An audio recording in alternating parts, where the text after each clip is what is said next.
As the month of July winds down, is back to football as the Chicago Bears are embarked on this 2026 season as they start their journey on their way to the Super Bowl, which commences in Los Angeles in February of 2027.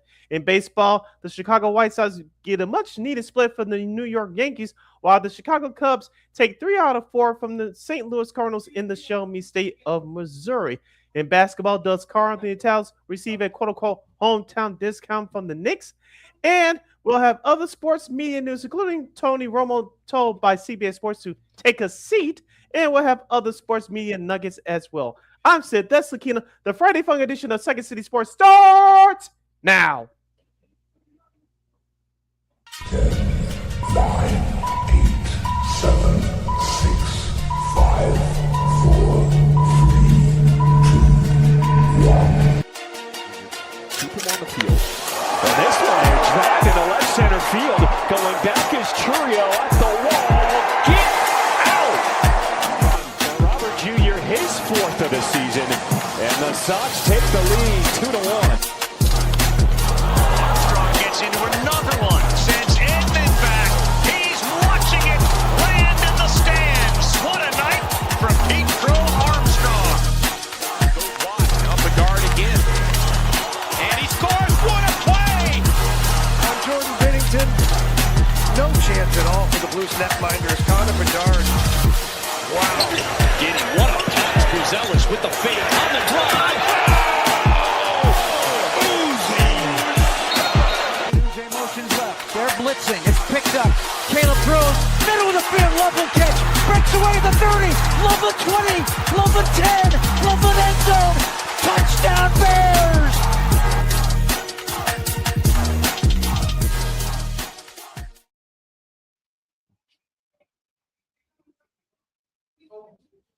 Welcome to the Friday Fun edition of Second City Sports, the last Friday show for the month of July. You're locked and loaded, and we're live in living color right here on Sports Soul Chicago. LaKeena McGee is she. Sidney Brown here. You know it's me. You can follow yours truly on the Twitter, X, and the IG at SidKid80. Once again, it's SidKid80. That's SIDKID80. That's SIDKID80. You follow Matt Keena McGee on the Twitter, X, again, IG.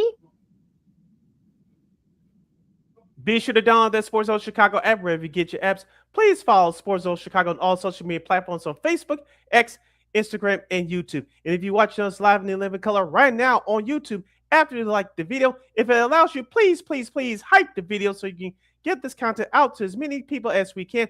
And we make this your #1 destination for the best Chicago and national sports talk. And thank you very much in advance for your support. Like, share, subscribe, and tell your friends. We're not unapologetically fun, and we have very definite opinions. If you have any definite opinion, do not to our extravaganza we call a sports talk radio show, you got to hit us up at Sports Zone Chicago's Facebook page or at Sports Zone Chicago on YouTube. Type in those questions and comments in the comment section. LaKeena will get the up on the screen for you. But if you decide to troll and or do something silly, dumb, or stupid, I've given LaKeena full powers to give you dumbos to Bill and be a boot. Toodles. But before we begin, shout out to our live gang. That's LIVE Live Entertainment Gang. That's checking us out live in the living color right now at Sports Zone Chicago's Facebook and YouTube channels at 12:24 p.m. Central Standard Time. But as always, much love to the replay gang that's checking us out. Don't ever forget our motto where we talk sports, music, or entertainment. We will always will provide.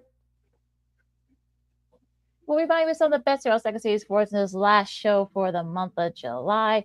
We got a lot of sports media news. We got a local favorite and a friend of the show deciding to leave his post. We also got Tony Romo has been told by CBS to take a seat for now.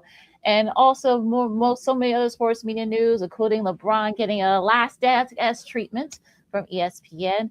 Also, too, of course, baseball. You got the trade deadline. All the trade rumors coming up. The trade deadline coming up on Monday. Because some teams we've really been dealing, but other teams not so much. And so much more. But first, so let's talk some football as NFL training camps are in full swing, and we'll talk about the Bears first. with all some of the various changes and such. So what did you think about what do you think about the Bears so far for what we have seen? I think we've seen from folks that cover the team say that everybody looks good so far, that Caleb Williams looks decent, the third have a breakout year. So what are your early or super early thoughts?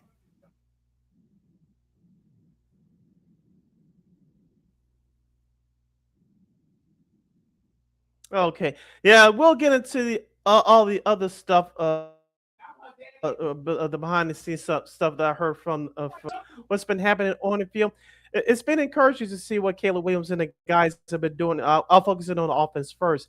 Remember last year, LaKeena, we talked about with Ben Johnson coming in as the new head coach. Uh, the offense was struggling because the players that were on the team, they were trying to adjust to the new playbook. It took some time, but they got it together as the season went along. This year is all business. Everybody's been working out on their own, especially during the off season. The spring practice, this off season workouts has paid off. Everybody's refocused. It's a new year. Ben Johnson has told his team that what happened last year has no bearing what we're going to do this year. We're starting from scratch. The players that were on the team last year, there are higher expectations than they were a year ago. You know what the plan is. Let's go out there and work, put the work in. Let's start this building block towards the Super Bowl championship. This is the template. This is the way we're supposed to go. The journey starts now. Let's get this thing done. On the defense, it's been a little bit of a struggle, but usually in training camps, it's the other way around. The defense has always had the offense, but Dennis Allen, the defensive coordinator, has his work cut out for him. I know there's a few guys that have not been participating so far early in camp, but I expect the defense to be up to standards by the time the bell rings on September 13th at Carolina against the Panthers. But so far, what Ben Johnson's looking for, especially offensively, I've been very impressed.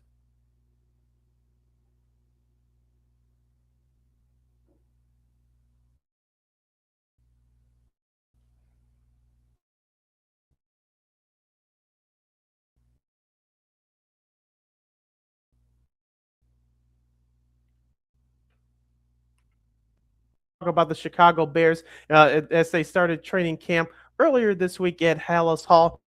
And of course, Ben Johnson spoke to the press about Caleb Williams. I want to focus in on Caleb Williams,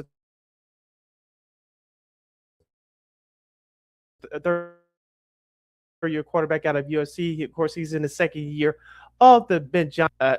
Did not he did have a good year last year. It took him a while to get used to Ben Johnson's playbook. We saw that through the first month and a half of the season. He struggled to complete some passes in some situations. Let's not forget on the flip side that the Bears did lead the NFL in drops last year, so that played a big part of it as well.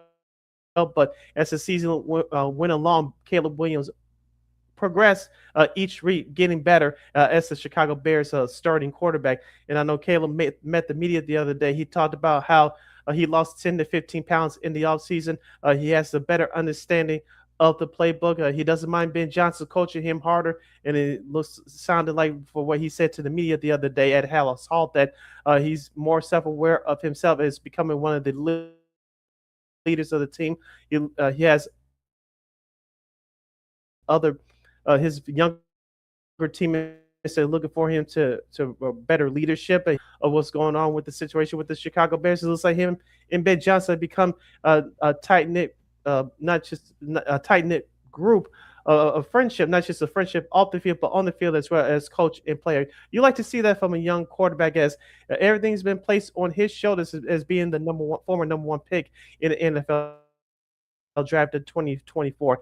Since Ben Johnson's come here, Caleb Williams has been a different player from what he was a couple years ago as a rookie under Matt Eberflus. So you like to see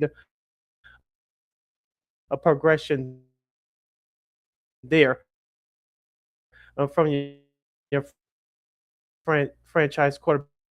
He met the media the other day as the Bears started camp. He talked about how some people question him that his foot injury from a year ago may be a chronic thing going forward. He says no, everything's good. He's looking to have forward to having a good year. He's now the number one target for this Bears offense. If he stays healthy, I expect him and Caleb both to have big years in year number 3. Year number 2 in his Ben Johnson offense. Give us the Second City Sports on Sports Chicago. LaKeena, McGee, stick around with you. We'll do the rest of the NFL. We'll do more Bears the rest of the NFL after the break. But just want to say, my piece here. I think Luther Burden III is also. I think it's primed to probably have a breakout year now that DJ Moore is in Buffalo. Roma Dunze, like I said, as long as he stays healthy, he should be good.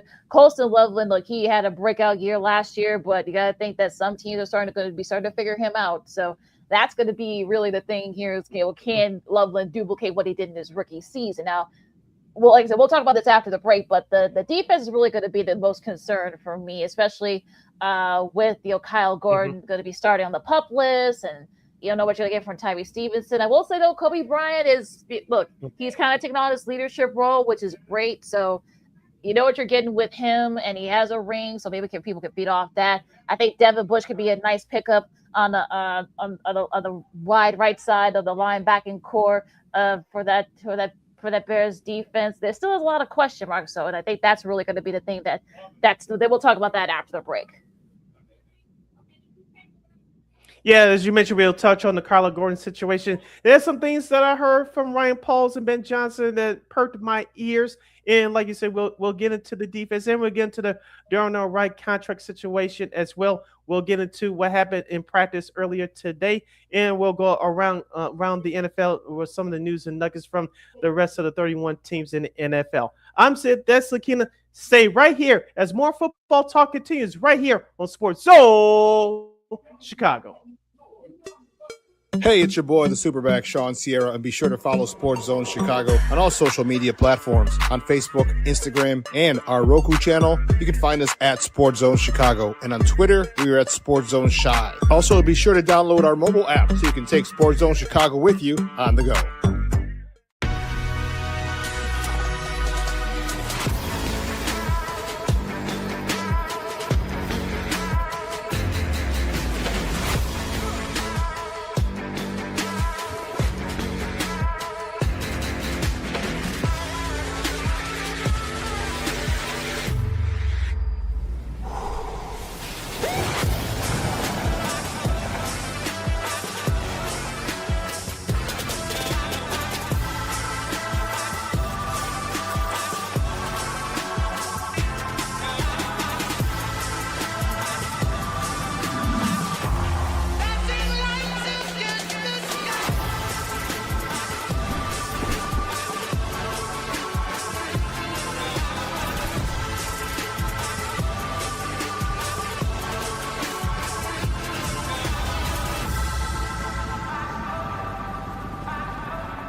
Got it done here.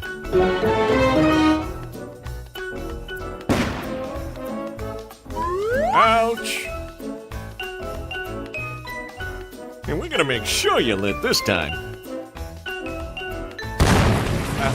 Ouch!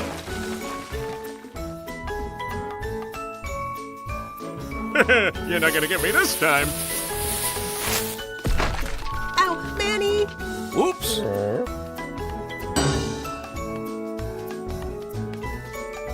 Let's try an easy one.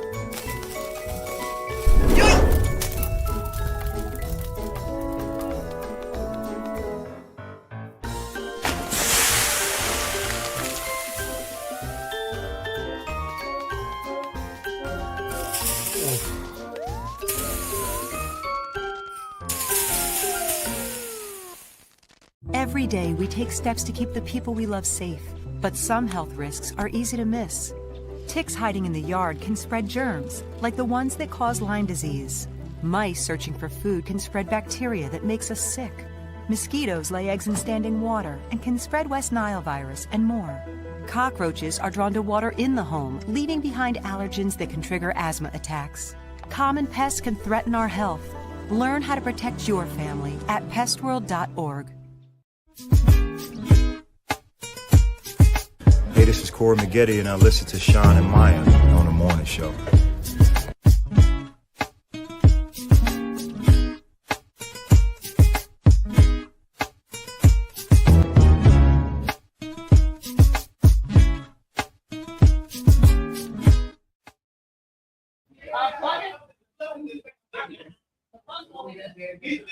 Welcome back to Second City Sports on the hashtag Friday Funk Edition. You're locked and loaded, and we're live in living color right here on Sports Zone Chicago. Sid the Kid is me. LaKeena McGee is she.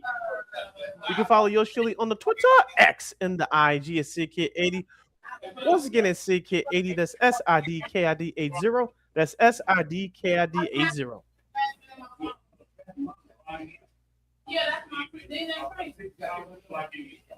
And you can follow my co-host, Miss LaKeena McGee, on the Twitter and the IG at Keena McGee. Once again, at Keena McGee. That's KEENA McGee.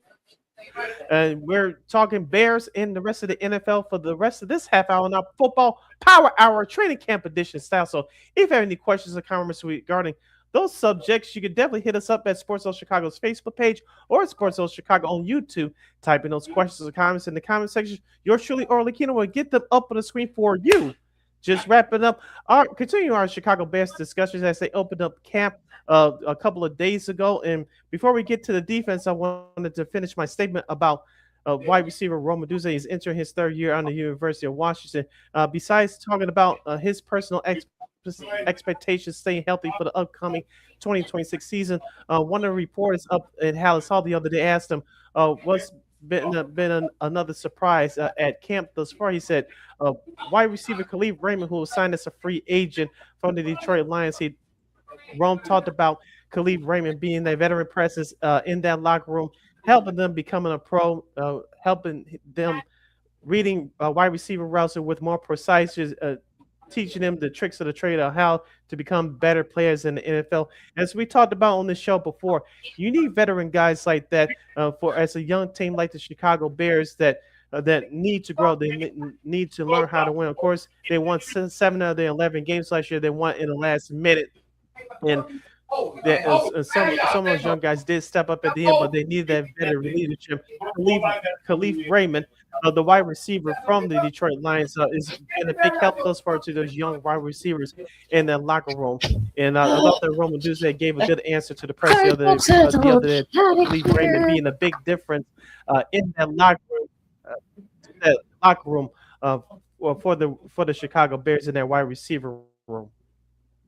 Yeah, I think that definitely is. You definitely is going to be that kind of like that guy. I think Redmond could be an interesting pickup too to kind of beef up that kind of like add some depth to that core. So yeah, I think Redmond is definitely a good pickup for the Bears. Now talking about the defense for a second. Look, Sweat, he's back out there. We talked about Devin Bush.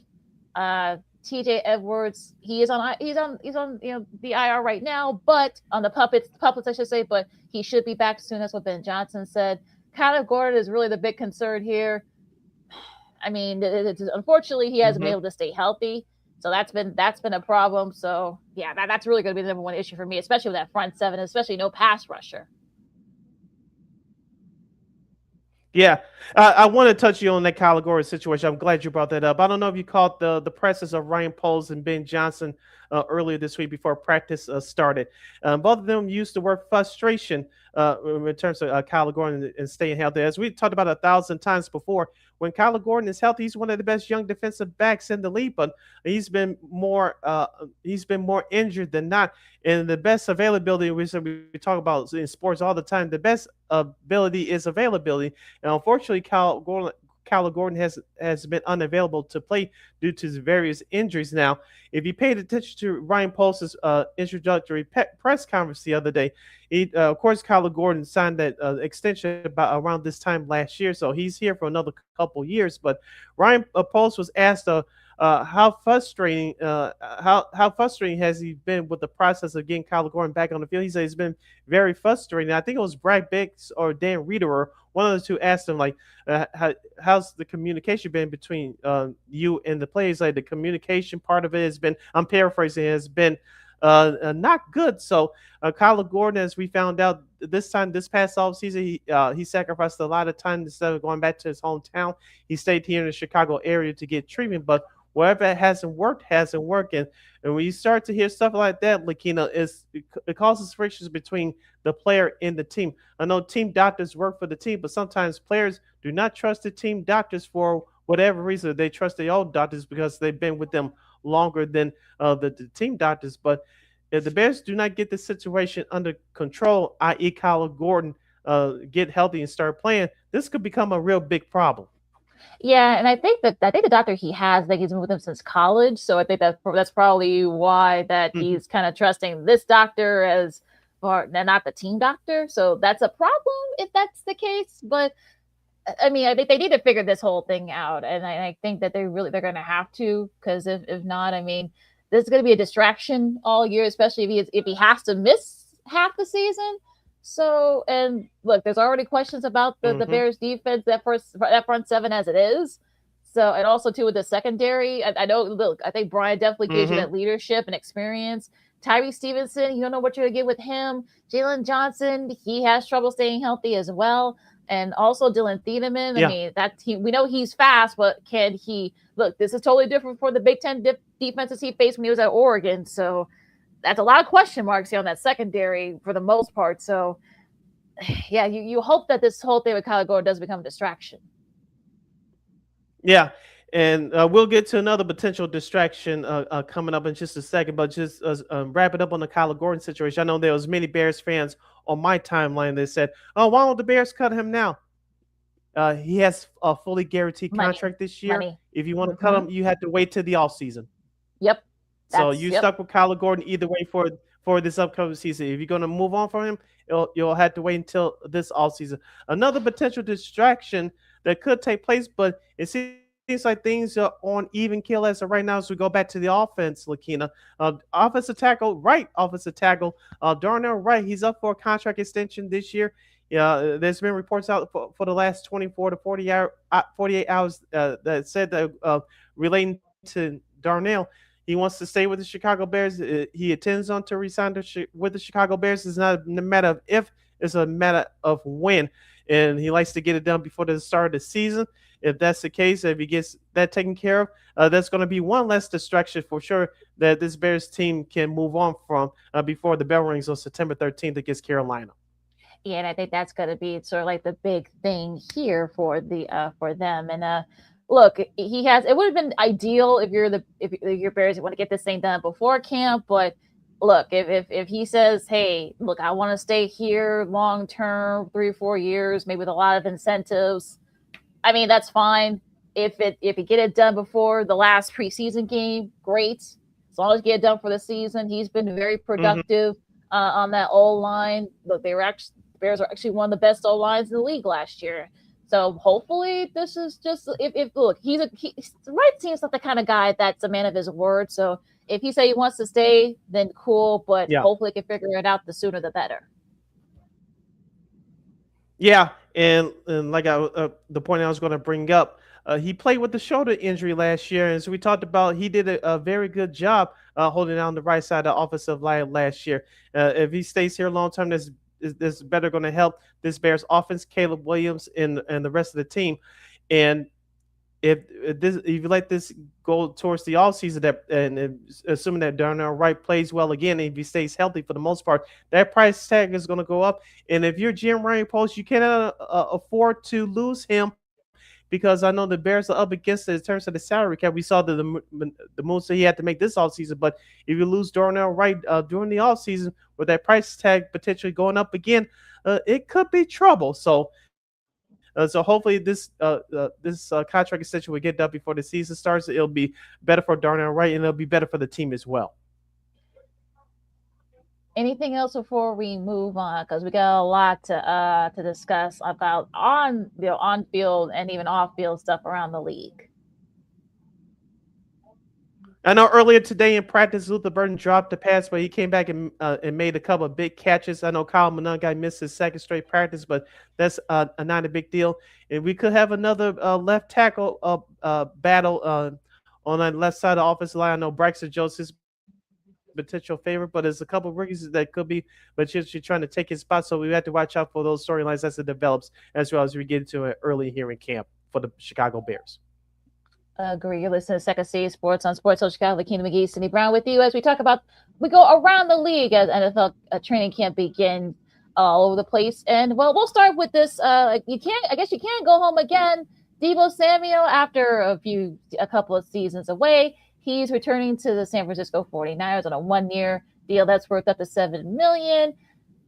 I think that that's always, you can never have too many wide receivers. But again, I think this is also contingent on Ricky Pearsall's injured right knee, and also Christian Kirk, who's also who they just picked up, who he's also missed the beginning of camp. So this is more of a depth thing. But look, Samuel and Brock Purdy, they had a solid.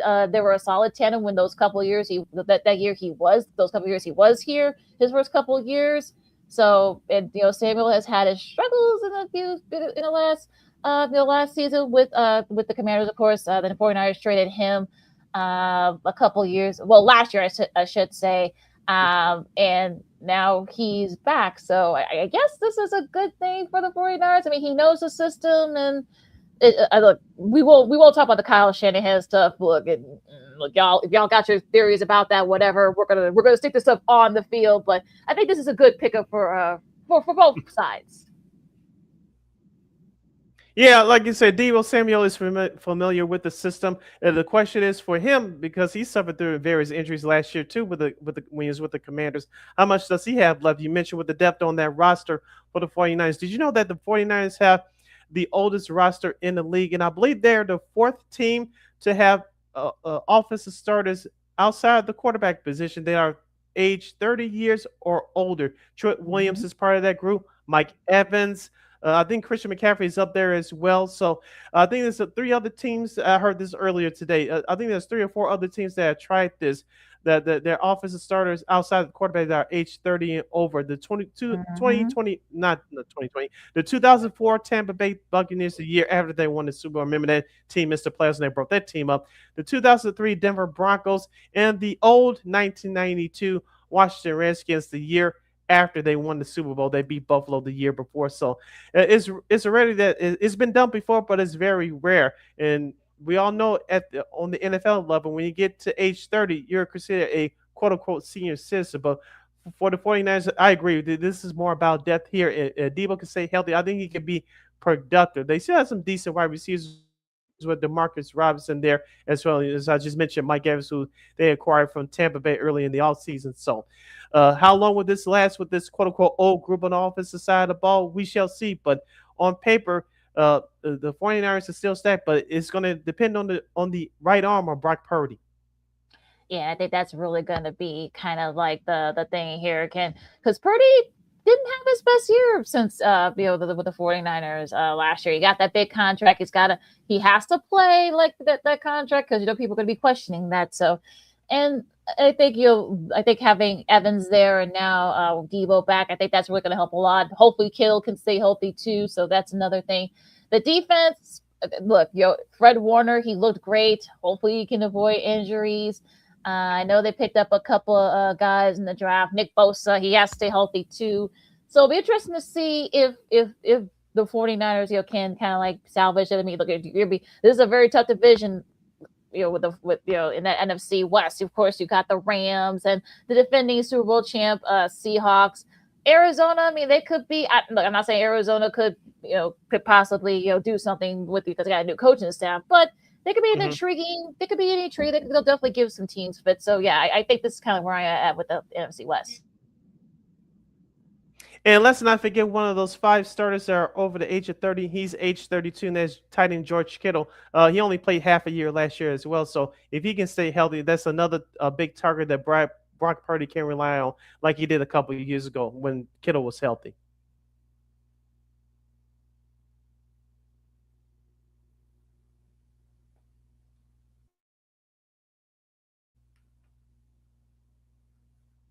You're listening to Second City Sports on Sports Zone Chicago City. LaKeena here with you as we talk about the NFL training camps opening up around the league. Of course, I wanted to get your thoughts, LaKeena, about the Cincinnati Bengals real quick. I saw this on social media the other day.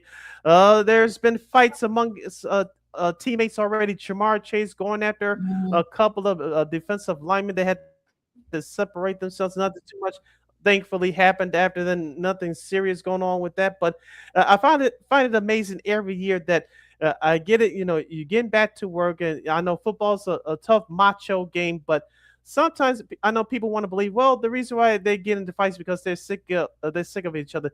There could be some other reasons that we may not know about as well. So we have to be careful with that. But things were not on the up and up for a brief moment in Bengals camp earlier this week. I mean, I'm not gonna. I know I saw the footage. I'm not gonna get too. Look, we've seen. Look, the Bears have had this type of thing, so I think every team goes through this at some point. Look, it's hot outside in some spots. Tempers flare. Look, people. Guys have had all this build up energy. They haven't been able to work out. They've probably been practicing with themselves or with other teammates and such in smaller workouts. So look, things get heated. It's fine. Look, I mean, Cincinnati is going to be an interesting team to watch. So they picked up Dexter Lawrence. The second, they got Jonathan Allen as well. So you got two really good, formidable D-line guys. And I think that's really going to be the key here. Now, I think the question is for me, can Joe Burrow stay healthy? Who's going to run the ball? I know Chase Brown had an okay year last year. T. Higgins, we'll see if he can stay healthy as well. And also, too, you're also playing in that very good division, the AFC North, where it's pretty much, for the most part, wide open. Look, Pittsburgh, Mike McCarthy, Aaron Rodgers, Baltimore, of course. I know they got Jesse Mentors in all, but look, a lot of those guys are still there for the most part. And look, I don't know. I know some people said Cleveland could surprise some folks. I don't know, but look, that's gonna be a tough division. So I'm not too worried about what Jamar Chase get into with a couple of D-line guys, whatever. Yeah, like I said, as long as no other serious injuries occur, but like you said, it's part of football. This is not going to be the last we hear of it from not just the Bengals or any other team either. So you like to keep those things to the minimal, and like you said, just cooler heads prevail and get back to business. But wrapping up on the Bengals part of it, let's not forget their head coach Zach Taylor. His job could be on the line this year. Remember, the Bengals got off to a decent start last year before Joe Burrow got injured, missed a chunk of the middle of the season. He did come back, but it was too little too late as the Bengals failed to make the playoffs last year. So Zach Taylor, their head coach, his job could be on the line. The Bengals do not make it back to postseason play.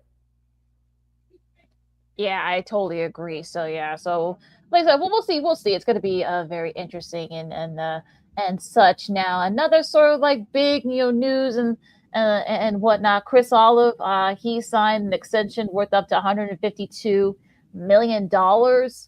Look, we know Chris Olive, former wide receiver from Ohio State, you probably say he's definitely in the second tier of receivers in the league. He's been one of the big, bright spots for that Saints squad. And look, he and Tyler Slow have been, very good together. They had to think about like 10 TDs. They teed up for 10 TDs for him last year. So Olive has definitely earned that extension. Some people say New Orleans could be a good thing.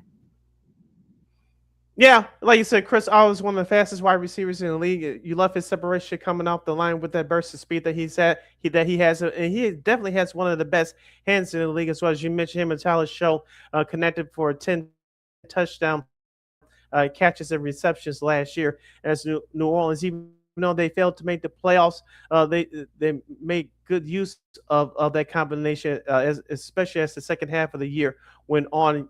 And speaking of the Saints, we know that Spencer Rattler was not the guy. Tyler Show, as you mentioned, entered the fray and helped turn the situation around. I know they got some younger guys, especially at running back, and now that Alvin Kamara is no longer there. So we'll see. And they got rid of Rashid Shaheed, who made a big difference when he went out to Seattle to help them when their special teams. Of course, he was one of the reasons why they won the Super Bowl last year. So the Saints could be one of those surprise teams this year, as we talked about on our last couple of shows. But Chris Oliver is going to be the main key if the Saints wanted to turn around. And Tyler Show has to make some more improvements from year one to year two. And take a look at the rest of that division in the NFC South. Of course, the Atlanta Falcons, they have a new quarterback. Or at least a new backup quarterback in Tua Tagovailoa. Michael Penix Jr. Hopefully he's recovered from his injuries from a year ago. He's going to be the projected starter. They brought tight end Kyle Pitt could be on the line this year. Baker Mayfield, their quarterback, he's not happy that he didn't get a contract extension. He's 31. He'll be 32. By this time the season starts. So Tampa Bay is in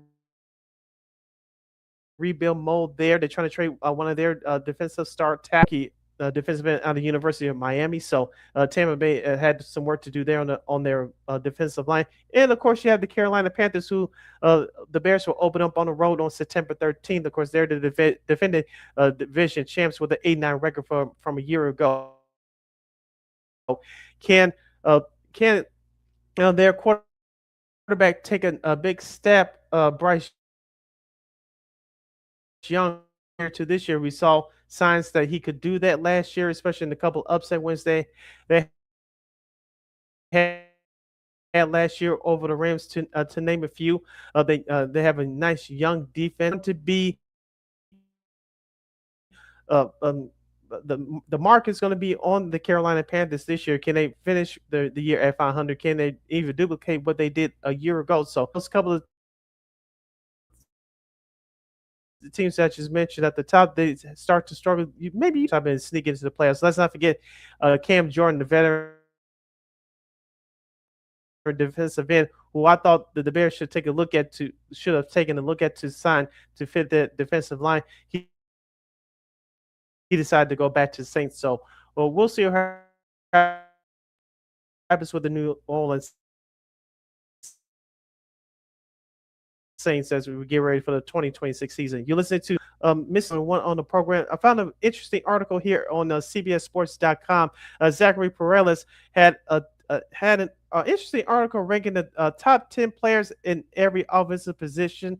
We won't go through the whole list because of lack of pressing for time, but he had a list from top 10 quarterbacks, wide receivers, offensive linemen, running backs, etc., etc. We'll just go through the list quickly. At quarterback, he had Josh Allen, number 1, Patrick Mahomes, number 2, Matthew Stafford, number 3, Joe Burrow, number 4, Lamar Jackson, number 5, and Caleb Williams did not make the top 10 list. But as we talked about before with Caleb, we saw some progress with him last year. Is he expected to improve in year number 2 on Ben Johnson's system? Maybe he can bust up on this list as the top 10 quarterbacks on this list. Finish out the list: Drake May of New England, Dak Prescott of the Dallas Cowboys, Justin Herbert of the Los Angeles Chargers, Jordan Love of Green Bay. He was the only one of 2 NFC North quarterbacks to make this list, and Jared Goff was tied for 10th with Detroit Lions. Top 10 running backs according to CBSSports.com.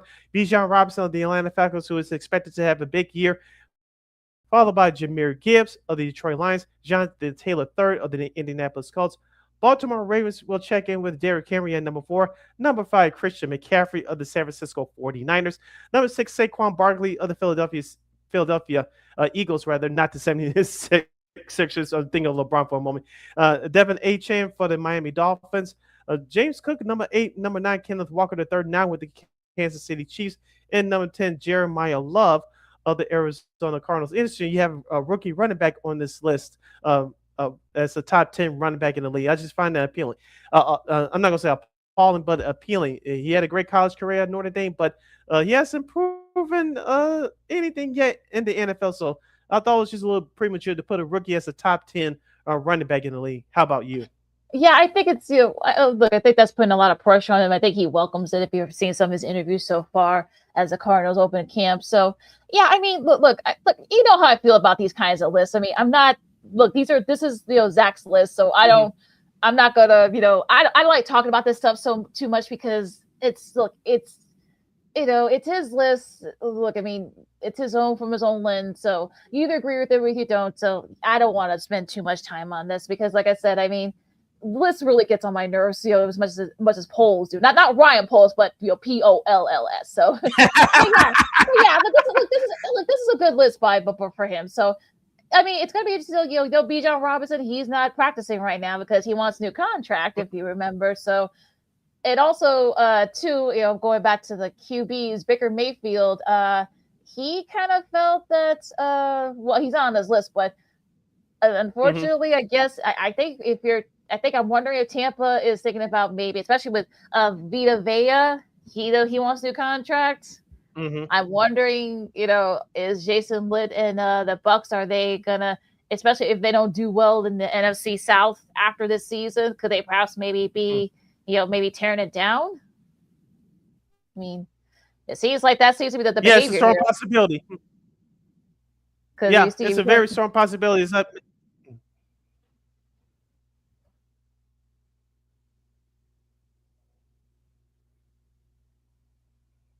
What's your thought?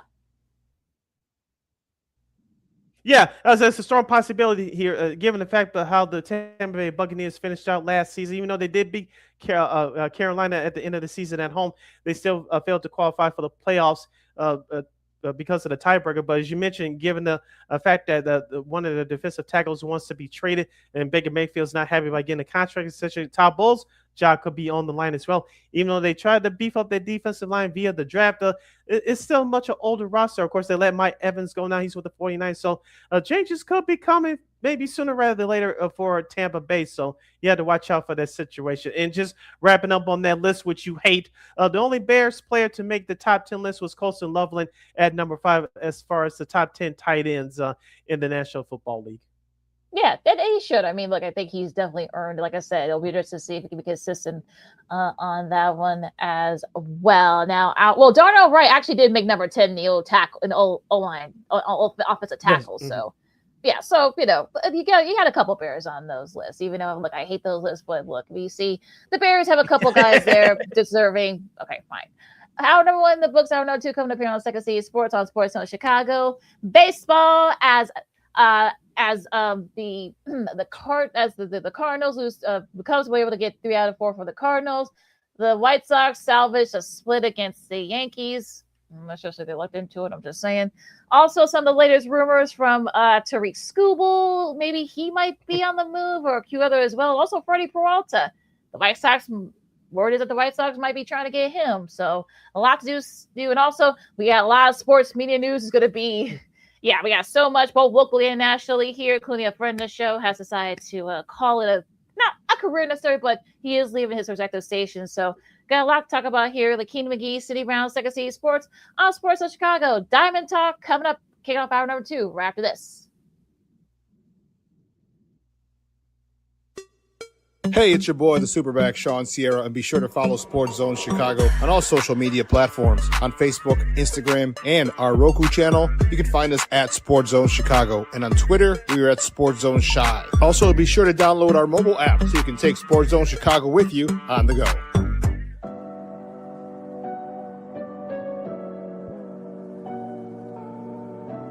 How do you take care of your mind health? For my mental health, I meditate in the mornings. I have my dogs. They're the best. I just find ways that help me just relax. Finding things that make me happy, like being close to my family. I meditate a lot and read books. I have hobbies outside of the game. I'm able to switch off. I'm able to turn my brain off from the game of basketball. Your mind health matters. Your mind health matters.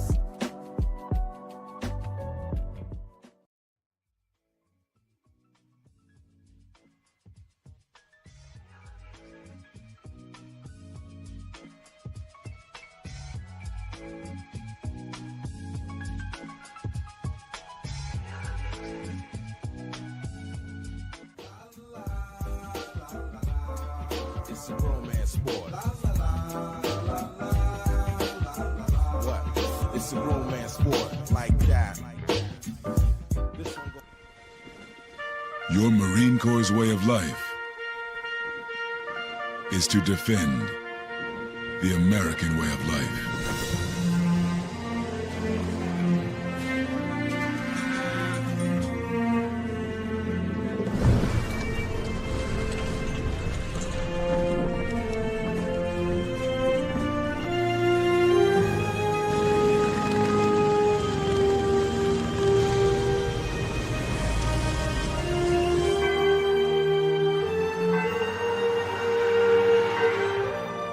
Every day,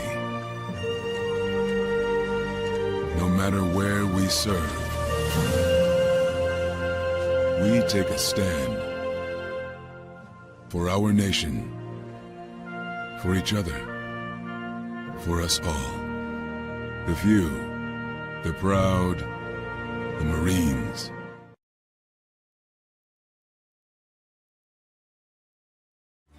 Every body in a work zone is someone's somebody. This is my mom. She works for KDOT. This is my dad. This is my mom. This is my daddy. This is my sister. Here's my daddy. This is my son, Scott. He was killed while working in a highway work zone.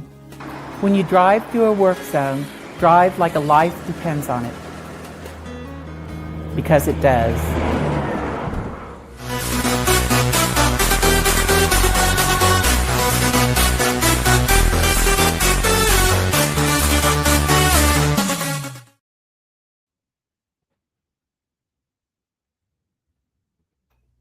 Welcome back to hour number 2 of Second City Sports and the hashtag Friday Fun Edition, the last Friday show for the month of July. You're locked to load, and we're live in living color right here on Sports Zone Chicago. Sid the Kid is me. LaKeena McGee is she. You can follow yours truly on the Twitter, X, and the IG at SidKid80. Once again, it's SidKid80. That's SIDKID80. That's SIDKID80. You follow LaKeena McGee on the Twitter, X, and IG. Be sure to download that Sports Zone Chicago app. If you get your apps, please follow Sports Zone Chicago on all social media platforms. And as we kick off hour number 2 of this fabulous program, discussing the Cubs, the White Sox, and the rest of Major League Baseball and potential MLB trade deadline deals between now and Monday. So if baseball is your thing, we got it right here for you on Second City Sports Kickoff hour number 2. You have any questions or comments regarding the game of baseball, Cubs, Sox, and the rest of baseball? Hit us up right now in the comments at Sports Zone Chicago's Facebook page or at Sports Zone Chicago on YouTube. Type in those questions or comments in the comment section. LaKeena will get the up on the screen for you. As the Cubs gear up for their weekend series against the Yankees, they got a great outing here. Kind of exercise those demons. Down in St. Louis, they went in 3 out of 4. They should have swept, but again, we'll get to that game in a second. But yeah, look, PCA. I mean, let's be honest, but PCA had a great series. He had a couple RBIs, especially one to take that series yesterday. Alex Bregman, who's been really great in the last month, he had a go ahead run in the 10th inning, RBI double. As like I said, the Cubs were able to take that series. And such. The pitcher was actually pretty solid as well. I mean, look, Shota looked good in his start. And I think, look, so far, unfortunately, the bullpen gave that Wednesday game away. I mean, again, I'm just being real here, but let's. I mean, look, you're not saying no more words, Sid. But yeah, look, Colin Ray looked really good on Tuesday, and also the offense helped him out a little bit there too. They had a 7-run in the first couple of innings. But yeah, I mean, look, I think the Cubs, look, they did their business. They took care of that. They're still 5.5 back.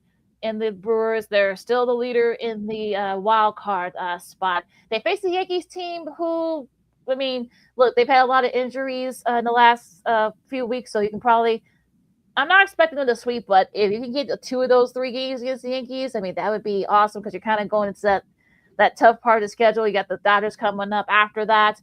So, yeah, I think – and there might be be making a big trade. We'll have to wait and see in the next couple of days here. But what do you think about that Cubs Cardinals series? We said numerous times on this show, but until the starting pitching, especially health-wise, catches up, this Cubs offense is going to have to carry the team. They did just that. They won 7-3 on Monday. They went big again on the next night on Tuesday, 10-2. And of course, you mentioned that third game. Matthew Boyd pitched his off. I think it's the first loss as a team that the Cubs suffered since Matthew Boyd returned from injury a little bit over a month ago. And of course, yesterday they found enough muscle to pull out a couple runs to win in extra innings, 4-2. So this Cubs offense has been hot. As you mentioned about Pete Crow Armstrong, in my opinion, he's the leader in the clubhouse, and he's having a better second half than he did last year when everybody started to figure him out. Did you know that his walk totals are better combined than what he's had his first 2 years? And so he's definitely taking a little bit more patience at the plate. He's still looking for that fastball like anybody else, but you can tell that he has better plate discipline that he did around this time last year. You mentioned about Alex Bregman. He had a couple of big home runs in this series. Michael Bush is starting to come through a little bit in this series. And like I said, Ian Happ, even though he went 1 for 5 yesterday, his bat is starting to come on as well. And let's not forget, you mentioned about the starting pitching. Let's give credit where credit's due to Javier Assad. We talked about other guys like Ben Brown and Colin Ray, who were long relievers in their bullpen. They had to step into the start rotation due to various injuries in the starting rotation. Javier Assad did the job once again yesterday, pitching 4 1/3 innings with 6 strikeouts to 2 walks. Only gave up 6 hits and 1 earned run. He's been very impressive as well. I know he had a couple of bad starts previous, but this guy could eat up innings as well. So with the starting pitching staff finally getting some consistency to back them up offensively, this team is back to where it wants to be now. Can they catch the Brewers? Technically, they can, but as we said before, don't worry about Milwaukee. Just keep winning series. This was a big series, as we mentioned on our previous show. St. Louis has beaten you the previous 2 series earlier this year. It was a nice get back for the men in blue, taking 3 out of 4. Now you ride that wave of momentum coming back home for another back-to-back home series against the Yankees, which starts in a few minutes. And, of course, with the LA Dodgers, the defending champs, coming here on Monday. Yeah, speaking of Shota, who had a good showing on Monday, he goes up against Will Warren. Now tomorrow, this will be the let me see if I got this right. Yeah, this is the tomorrow. Remember, tomorrow night's game is going to be the Saturday game of the week. Most of the nation will probably get the Cubs Yankees game at Wrigley. It'll be David Peterson against Max Fried. That should be a fun matchup. And Colin Ray, speaking of Mr. Ray, he goes up against Garrett Cole. So look, you get this look. Unfortunately, we'll see how the bats do against the top 2 pitchers in that rotation for the Yankees. I think, like I said, if they can win 2 out of 3, I think that would be good. Going into the Dodgers, because this is sort of like a murderer's row these series, these back-to-back series. So get 2 out of 3 against the Yankees. Like I said, they're a little banged up. So you should be, if you're able to get 2 out of 3, then I think that's a win for the Cubs. Look, just take care of your business. You can't worry about what Milwaukee's doing. Just try to win 2 out of 3 of these next couple of series against the Yankees and the Dodgers, and you should be good as we go into the home stretch here. Yeah, both bullpens for both these teams will be tested in this series. We saw the Cubs, with the exception of the game on Wednesday, they stepped up when they needed it most against St. Louis in that series. Of course, we saw what the Yankees did against the White Sox. We'll get more into that series coming up as we talk about the White Sox. But the Yankees bullpens we talked about, it's been shaky as of late over the last month. And given the way the Cubs have performed offensively these last couple of weeks, if you're the Yankees, you could be in for a long weekend here in Chicago. Things are not off to a good start as we go into the White Sox here. But for the Cubs, as you said, if you could take at least 2 out of 3, that's going to give you much needed confidence going into that Dodgers series next week. But let's not look ahead. Let's just take it game by game against the Yankees. They're without Aaron Judge. They're without Cody Bellinger. The only big bat you have to worry about is really Ben Rice. So if you can shut him down, I think you can shut down the rest of that Yankee lineup, in my opinion. Now, speaking of the Yankees going across town, there's a Second City Sports on Sports Chicago. LaKeena McGee, Sidney Brown with you as we go over to across town. Look, I think the Yankees should be just glad they just got to go across town. They didn't have to travel, just go about like 8 miles over. Against the White Sox. I mean, look, the White Sox were able to salvage a split in the 4-gamer. I mean, they're lucky they didn't lose 3 out of 4. I mean, let's be honest, the Yankees bullpen, especially, they kind of let them. Well, I'll say this: Wednesday's Ali Sanchez, who he did get his first career home run, and he helped them beat the White Sox. But unfortunately, he made a bad error with a bad pickoff, and that led Murakami to score. And then, of course, the Sox ended up winning it about an inning later after that. So, look, you get these kind of wins if you're the White Sox, but it's just one of those things where, I mean, you can't play possum here, because if not, you're going to the stretch where you want teams to notice you. And yes, you'll look good on Will Venables guys for not quitting after being down, but you can't do that against some of these teams, especially since teams are starting to figure you out. No, you can. I'll go to the Yankee side now with Ali Sanchez. I don't know if you saw my retweet. I heard those comments as well. He basically talking about Ali Sanchez defended the plays. Like, I thought I could get Murakami out there. Of course, we know Murakami's not the fastest runner. We get that, but where you have 2 outs, all you have to do is just get 1 out. don't throw it away. And that's a bonehead play, Literally. in my opinion, which cost the it cost the Yankees a ball game. Like you said, the White Sox should have lost that game, but like you said, Will Venable's guys find a way to win that game. Of course, yesterday they had the bases. He had bases loaded a couple of times, and the Yankees were unable to score. But you let the White Sox load the bases on you twice. You got the previous inning, the 10th inning, but the 11th inning, you just couldn't get a strike across the plate, and that cost you the game right there. But we'll focus in on the White Sox. Their starting pitching started to be exposed a little bit. Shout out to Sean Burke. Yesterday, he had another stellar performance. Did not give up a run. He had another 10-plus strikeout game the first time the White Sox pitcher in a while has done. Back-to-back starts with 10-plus strikeouts. Davis Martin the other night, after a tough first inning, he settled down a little bit. But let's be real here. Sean Burke is the top starter in that White Sox starting rotation right now. We'll get into what they should do here coming up. But the starting pitching started to wane on this White Sox team a bit. The offense did bail them out along with the Yankees' mistakes these last two games. The offense has delivered in clutch situations. Andrew Benintendi the other night, we mentioned Munetaka Murakami, his power swing is starting to come back. So, given the Yankees' mistakes these last two ball games, the White Sox did take advantage of them. Now they have a 2-game lead over the Cleveland Guardians as they head to Tampa Bay to take on the Rays in a big, tough 3-game stretch down there in the Trop, where they historically struggled in recent years. Yeah, now back to Sean Burke. Only Dylan Cease, for a White Sox has the lowest ERA in July. So look, Burke's looked really good. Hopefully he can keep it up because we saw this last year and he kind of filter off. So we'll have to wait and see if he can keep it up. Now going to the series against the Rays, it should be a fun series. Of course, Eric Fetty will go up against Nick Martinez. Now Martinez is one of the top pitchers in the AL. So that should be a fun matchup. We'll see how the White Sox backs do here. Noah Schultz, hopefully he can get it back going as he faces another. Yeah, we'll see how he does against Rasmussen. Of course, Anthony Kay, who actually had a solid outing during the Yankee series. He goes up against Griffin Jacks. So yeah, look, I said it should be a fun series down there in Tampa.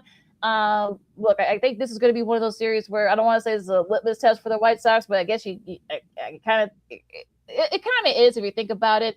They did win 2 out of 3. The Rays did win 2 out of 3 against Texas this week. They're wrapping up a long homestand, so that place is going to be rocking and such. So look, you got guys like Colin Monero, you got guys like Cedric Mullins. It's going to be. Look, I want to see how this White Sox pitching staff does against that solid Rays lineup. Yandy Diaz and Ryan Velotti is another. That's a good young squad, and you gotta say them and the White Sox are kind of very similar in a lot of ways. So this is going to be a very interesting series. And let's not forget about Junior Caminero as well, who's having a nice year for the All-Star third baseman for the Rays as well. You talk about their starting pitcher. Of course, they're going to miss Shane McClanahan. He started yesterday. Of course, he left with an apparent injury, I believe, to his back. So the White Sox were going to miss him anyway. But we talk about the Milwaukee Brewers all the time as not having a lot of power guys in Atlanta. They just played the game fundamentally sound. And that's what this Tampa Bay Rays team, as we remind you on this show constantly, what this team does. Give field manager Kevin Cash credit for that. But the only difference is, like you said, LaKeena, the White Sox have more power in the Atlanta than the Tampa Bay Rays do. But just like what the Yankees did, if the White Sox start to boot the ball around and not making their pitches, Tampa Bay will take advantage. So it's going to be a tough series for the White Sox as we enter to the month of August starting tomorrow. This would be the dog days of summer, as we call it in baseball. And the White Sox, they passed the test thus far, splitting that series with the Yankees. But you're going to guess, in my opinion, the best team in the American League this year. They should be able to win this AL East. But Tampa Bay, they're fundamentally sound. They don't hurt themselves too much, and their starting rotation is very good. You talk about Griffin Jackson, who'll take the bump on Sunday. He's very aggressive. I remember him being a struggling reliever for the Minnesota Twins. He's really turned his career around since he put on that Tampa Bay Rays uniform. So the White Sox have their work cut out for them. Their starting pitcher outside of Sean Burke has to improve, But I'm looking forward to that bullpen, which I'll give credit to the White Sox bullpen. They did the job the last 2 nights, including Sir Anthony Dominguez getting out that bases loaded jam at the top of the 11th. I will give him credit for that, but with the bullpen doing this job the last 2 nights, they're going to be asked to make the call again this weekend against Tampa. We'll see if they can win 2 out of 3 and they're down there in Tampa. That's been kind of like a house of horrors for them the last 5 or 6 years. I mean, I think that would be you'll take that if you're the White Sox. So it should be an intriguing series down there, that's for sure. As this is Second City Sports on Sports Chicago, LaKeena McGee, Sidney Brown with you. We'll talk trade rumors in a second with the trade deadline coming up this Monday, right after our show, ironically enough. But let's get into it here. Staying in the AL East, the Red Sox, look, they won 3 out of 4 against the A's out there in Sacramento / Oakland, whatever they're calling themselves now. But yeah, we'll see if the Boston will definitely be buyers. We'll see what they do there. Going into the Central, the Guardians, they did win 2 out of 3 in Cincy, including a doubleheader yesterday. And Minnesota, now look, I know we've said this about Minnesota, but look, they won 2 out of 3 against Kansas City. And if you think about it, look, Cody Clemens, I mean, what he did yesterday was nothing so remarkable. He recorded a strikeout on the mound. He notched a 3-run home run at the plate and hit the ultimate grand slam walk-off to get that series yesterday. So, I mean, look, it's going to be very interesting if Minnesota does do, even if it's not big, if they do something, because they're right there to think of it in the AL Central. I think with that game winner yesterday, they helped Minnesota make the move. I know they picked up A.J. Minter, I believe, from the New York Mets earlier today. So we'll see what happens if that move pays off. But will they make any other moves? We'll see. But for the time being, I thought they, quote-unquote, saved their season yesterday as they're back to 500 because I saw some of that game. Kansas City had them down and now 3-0 late. And, of course, Minnesota found a way to come back. I know that we talked about maybe possibly Byron Buxton being traded. I don't think that's a possibility now. We talked about Joe Ryan being traded. I don't know. I don't think that's going to be a possibility now. That catcher Ryan Jeffers, I don't think that's going to be possible now unless they get a deal that'll quote unquote knock that Sox off. I don't think that's a possibility now since they found their way back to the 500 mark. But I still have my questions about that young story. This is supposed to be a rebuilding year for them too. But Josh Bell, their DH/first baseman, is having a nice year from the left side of the plate. They're getting contributions of some of the other young guys, but I still don't think they'll have enough in the end to hang with Cleveland or Chicago. Now, Detroit's another interesting bad loss for Detroit against Baltimore, losing that series. That was just terrible. They were actually up 7-0. I'm talking about the Tigers and spoiling Tariq Scooble's farewell. I know the Cubs have been. I know Patrick Mooney has said that maybe the Cubs could be right there in the thick of it for Scooble. We'll talk about that in a bit here, but. Yeah, that was just a bad loss by Detroit yesterday. Yeah, I was watching a part of that game live before I had to go to my 9-to-5 gig. And Tariq Scoobal was dealing like he's been doing all year, coming back from that injury from the elbow injury. We talked about this the last few shows that outside of Kenley Jansen, who should be in the Hall of Fame when his career is over, that bullpen, as we praised that bullpen the last 2 years, it's been terrible this year, and we saw another bad example of that yesterday. And we talk about the rumors of Tariq Scoobal, Casey Mize, who's also one of their top starters in their rotation. Start tonight. He's not going to start tonight. He's going to start on Tuesday if he's not traded. So so read into it here. I got my Sherlock Homeboy glasses on. He could be traded between now and Monday afternoon when we come back here on this program. So if Casey Mize is not traded, he'll get the start for the Tigers on Tuesday. I found that very interesting. They're trying to trade him, so you're not going to fool me with their terms of foolishness. So interesting things are happening with Detroit right now. I know they traded Jake Rogers, one of their backup catchers, yesterday. So the Tigers are making some moves. They could be making more between now and Monday. Yeah, we'll talk about the latest rumors there with Scooble in a second here. Now, going to the AL West, which seems like the division nobody wants to win the division, apparently. We talked about the Rangers losing 2 out of 3 to the Rays, Seattle losing 2 out of 3 at Dodger Stadium, and Houston, they didn't have a good week. Well, they had a decent week. They did sweep the Angels, so they're at half a game back. That's the only team, but it sort of like seems to be like, we'll see if any one of these teams make any big moves. Look, we know all 3 of these teams have their own shortcomings, so I'm looking forward. I'm looking forward to seeing if either one of these teams make any big trades, because we know Texas, they need bullpen help. Houston needs another bat. Seattle needs middle relief help, and maybe another bat as well. So look, I'm sure their respective team brass are trying to figure out some things. Yeah, I'll start with Seattle first. Remember, they picked up Eugenio Suarez last year, and they kind of took off. And of course, they lost in 7 games to Toronto in the ALCS last year. Of course, Suarez is now he's carrying his duties on with the Cincinnati Reds. The Texas Rangers, they do need more pitching help. They don't need another bat unless it's luxury they can it happens to fall in their lap. Houston's interesting because their front office personnel has said throughout the last 2 weeks, we're going to buy at the deadline. Oh, okay. I know Yordan Alvarez is having a very good year. Christian Walker is starting to come around a little bit. I know that Jeremy Pena is starting to turn around here a little bit. Cam Smith as well, the former Chicago Cubs prospect. No, not our Cam Smith, friend of the show, CHSM. But if they can pick up another starting pitcher that would help Houston, but I don't know if they're helping enough to get it done. But I'm looking for Seattle and Texas to make some big moves here. Well, with those 2 extra wild card spots in each league, now you have 3 total in each league for the 3 wild card spots. You have a whole lot of buyers, but not a whole lot of sellers. I think whoever makes the best move between Seattle and Texas, as I said, and whoever gets on a hot streak for the next 2-3 weeks is going to win this division.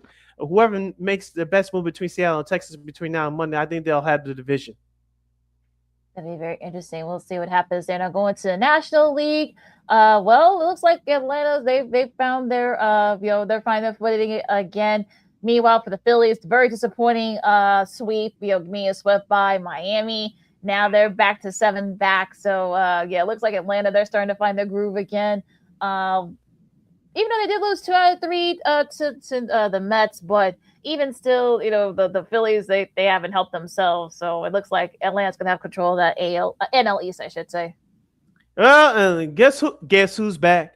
Back again. Ronald Acuna Jr., folks. Yes, he returned to the lineup earlier this week in that doubleheader game against the New York Mets. I know he did the same last night as they opened up with the series 4-game series win against Washington last night. But as we said before, Ronald Acuna Jr. is a 5-tool player. I know he's been struggling with injuries the last couple of years. He's returned from this latest hamstring injury. Of course, the last game he played was here in Chicago over a little bit over a month ago on the South Side. Of course, he's making his presence felt already. Having those other guys in the line, they'll settle into their roles like Mikey Strimsky and Michael Harris, Austin Riley, Matt Olson, Drake Baldwin. There's already a murderous roll lineup with adding Ronald Acuna, a healthy Ronald Acuna Jr. is going to make that Atlanta Braves team that much more dangerous now. Yeah, so I think Acuna, we saw that in the last couple of games, and he definitely makes that team go. So they could very well be in control of that division. Now the Marlins and the Nationals, I mean, I think we could kind of say goodbye to them. And even in the NL Central, I mean, look, Milwaukee, they lose 2 out of 3 to San Francisco. Thank you, Giants.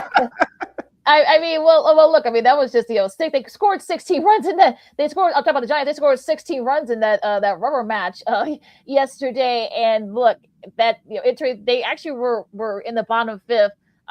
They were actually trailing. So they had a big, showing there. And then they just, look, you're going to have these kinds of games. So, whatever helps the Cubs. I mean, but yeah, I mean, that was not a good series loss there. And it looks like it's going to be a 2-team race between them and the Cubs for that National League Central. Now, real quick, in the West, the Dodgers are dodgering. Like I said, they won 2 out of 3 against Seattle at Dodger Stadium. Ohtani is doing his thing again. I mean, he had like 3+ home runs during that series.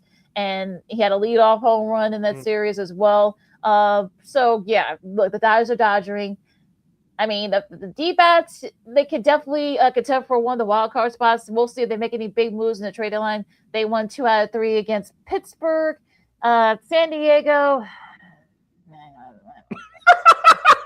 Like I said, look, they did win their 2-gamer against. They have won 5 in a row. I'll give them that. They swept the Marlins. They swept the 2-gamer against the Rockies. They did lose the opener against the Giants. I don't know what to think about the San Diego. I think they're definitely going to be selling a lot, coming towards the trade deadline. Yeah, they should be selling. So we talked about Manny Machado with a big contract, not having a good year. Fernando Tatis Jr. is having a disappointing year. I know he started to heat up a little bit over the past week, but he's been very disappointing. So I know they had a change in ownership as well as we speak. Mm-hmm. So they have a lot of big contracts to get rid of. Let's not forget Xander Bogaerts as well, the former Red Sox player they have on there. He's on their squad now. So there's a lot of contracts they had to get rid of. And we'll see what they do between now and the trade deadline. I know Mason Miller, their star closer, the best closer in the league. Will he be a San Diego Padre by this time on Monday? We shall see. But keep your eye on the Dodgers. Looking, we talked about Shohei Ohtani. Mm-hmm. He was figured to be in the mix for the NL Cy Young Award. You can forget that now because of his injury to his right knee. And he has a right bicep injury as well. So I'll make a prediction. I don't think you're going to see Shohei Ohtani on the mound again this year. So I think the Dodgers, what they're going to do is manage the pain to see if Ohtani can hang on to finish out the regular season. I'm sure he's going to get some games off here and there. But as we said before, we'll say it again, for the Dodgers, it's about getting your key guys healthy, ready to go for a potential long playoff run in October. Keep your eye on the Shohei Ohtani situation because he does not look right coming out of the box for the Dodgers. I don't be surprised if you see him limited in that series against the Cubs coming up early next week. So just Mm-hmm. And I don't want to be surprised if Dave Roberts kind of like plays around into it, like maybe near the end of the season. Once the Dodgers will very likely wrap up everything, once they get other guys back, they may rest Ohtani for like last couple weeks of the season so they get him ready for the playoffs. Maybe I guess this is just a pain management thing for him. Not really. There's nothing broken. Yeah, there's nothing broken or fractured. It's just that I guess they just need to, like pain tolerance, I guess, for Shohei. Now, going into this weekend's games, the Yankees and the Cubs are starting right now as we speak. Pittsburgh and Cincy, Philadelphia and Baltimore. We'll see if Philly can get back on track. St. Louis and Toronto. Sorry. Arizona and Cleveland. The White Sox. Let's go D-backs. Yes, the White Sox are going down to Tampa. Miami in the Mets. And Washington against Atlanta. The rest of your schedule for this weekend MLB looks like this. The Texas Rangers will take on the Houston Astros in the Battle of Texas. The first game of that series can be seen tonight at 7:15 p.m. on Apple TV+. Kansas City will visit Colorado, the worst series, as we call it on this show. Milwaukee will stay out west. They'll take on the Los Angeles Angels of Anaheim. The Detroit Tigers, they'll head out west on their West Coast road trip. They'll take on the Oakland Athletics in Sacramento, or West, we call them on this show. San Francisco, they'll continue their 4-gamer weekend series against San Diego. The second game of that series can be seen tonight at 8:45 on Apple TV+. And the rematch of the 2018 World Series will feature the Boston Red Sox and the Los Angeles Dodgers. Tonight's opening series game can be seen on ESPN Unlimited at 9 o'clock. Minnesota will head out west. They'll take on LaKeena's second favorite team, the Seattle Mariners. The first game, that Texas-Houston series will also be on Apple TV+. That'll be the early game. The rest of your national TV schedule looks like this. The Twins in Seattle. That should be a fun one at 3:10 on FS1. And your Fox regional game, like I said, most of you will get the Yankees and the Cubs, the second game at Wrigley. The others will get Arizona and Cleveland. And let's see. Boston and then the Dodgers will be on ESPN Unlimited. And your Peacock games, the Brewers and the Angels will do that. That's going to be the afternoon game on that one. And your NBC Sunday night game of the week will feature Boston and the Dodgers. That'll also be streaming on Peacock as well. Your analyst joining Jason Benelli for that series will be Lou Maloney. who of course is a nine-year MLB who played for the Red Sox. Also, Oral Hershiser, World Series champion, Cy Young winner, and Golden Glove winner. And congrats, he's gonna get a star on the Hollywood Walk of Fame next year. So I know I know today's gonna be teasing him about that. So he's gonna be doing that. And also, of course, Clayton Kershaw will be a part of the pregame and inside the pitch with Bob Costa. So that should be fun. And that's just going to be this weekend in MLB. Yeah, that'll be his broadcasted debut. So yeah, and that's just scheduled for this weekend in MLB. You're listening to Second City Sports on Sports on Chicago City. LaKeena here with you. Following this time, this will be our sports potpourri segment, our last break of the show for today and for the week. So if you have any last minute questions or comments for us, hit us up on Sports on Chicago's Facebook and YouTube channels, as we'll talk about Tony Romo being told by CBS to take a seat. We have a retiring legend that decided to hang it up here in Chicago on Chicago Sports Television. And we'll have a whole lot more as LaKeena always finds something to talk about. You know she does. So stay right here. I'm Sid. That's LaKeena. You listen to the Friday Funk edition of Sports Zone Chicago. Poof. Hey, it's your boy, the Superback, Sean Sierra, and be sure to follow Sports Zone Chicago on all social media platforms on Facebook, Instagram, and our Roku channel. You can find us at Sports Zone Chicago, and on Twitter, we are at Sports Zone Shy. Also, be sure to download our mobile app so you can take Sports Zone Chicago with you on the go.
Got it done here.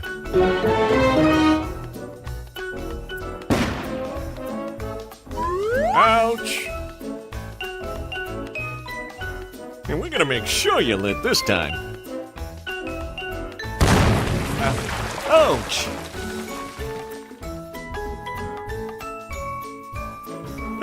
You're not gonna get me this time. Ow, Manny! Whoops!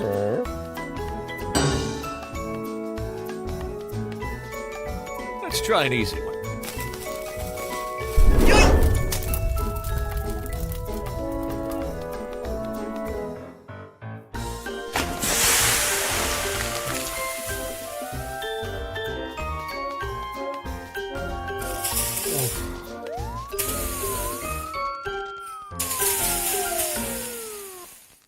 Every day, we take steps to keep the people we love safe, but some health risks are easy to miss. Ticks hiding in the yard can spread germs, like the ones that cause Lyme disease. Mice searching for food can spread bacteria that makes us sick. Mosquitoes lay eggs in standing water and can spread West Nile virus and more. Cockroaches are drawn to water in the home, leaving behind allergens that can trigger asthma attacks. Common pests can threaten our health. Learn how to protect your family at pestworld.org. Hey, this is Corey McGee, and I listen to Sean and Maya on the morning show.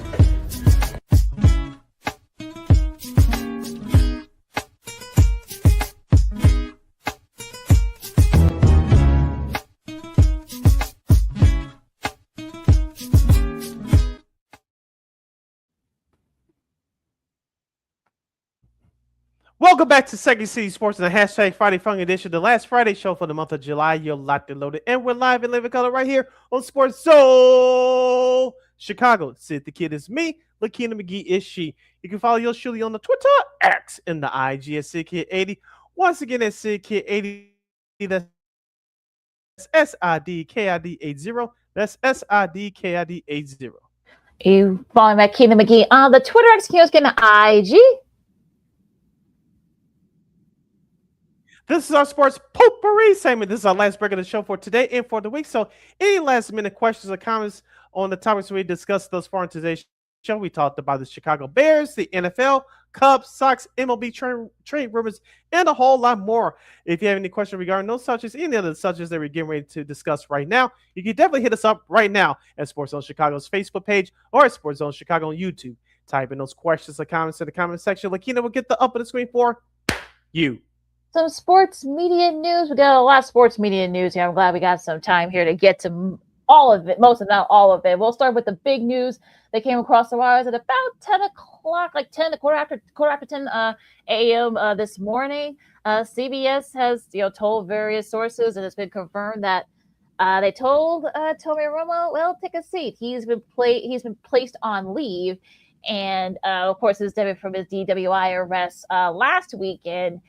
And of course, JJ Watt will take over for him with Jim Nantz and Tracy Wolfson as the number one team. Now, they didn't say whether or not he's going to come back. So they, according to Richard Deitch, the wonderful Richard Deitch, CBS, of course, our buddy Spiro Diaz will be a part of that when all the crews and the producers and whatever directors for this season are going to be kind of like a little seminar kind of thing. I think every network does this, so it's not something. Every network does it, so it's not like special to CBS. But we'll probably get some more information by then. So the fact that they said that, look, JJ Watt, look, you're the number one guy, makes me think that they are going to cut ties with Romo. I'm not saying that that's going to be the case, but it kind of what it sounds like to me. We didn't get a chance to talk about it because we had to, we were kind of rushing. But what do you think, Sid?